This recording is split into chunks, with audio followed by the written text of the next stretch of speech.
In the medieval mind, the known world was a brittle island, surrounded by an ocean of the unknown. And on their maps, this fear was given a face. Cartography was not just a science, it was an act of cataloging terrors. Beyond the familiar coastlines and kingdoms, the parchment came alive with monsters.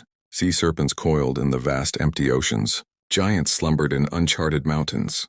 Dragons with breath of fire and scales of iron guarded the world's edge. These were not mere decoration, they were warnings.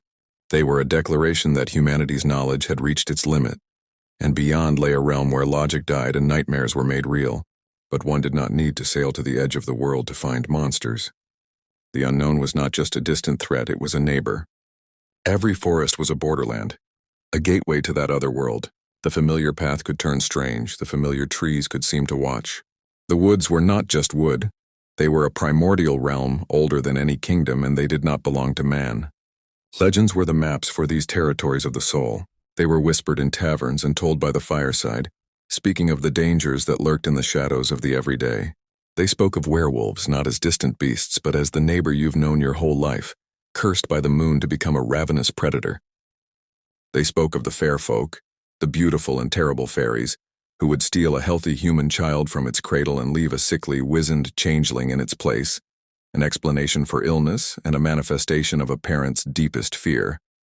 And they told cautionary tales of creatures that existed to punish human folly, the arrogant knight who entered the woods boasting of his prowess, only to be found as scattered bones, the greedy merchant who strayed from the path for a shortcut, never to be seen again.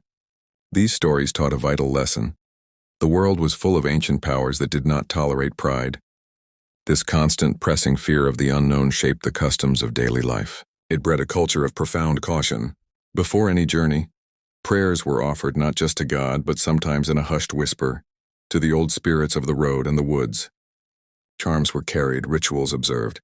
Humility was not just a virtue, it was a survival tactic.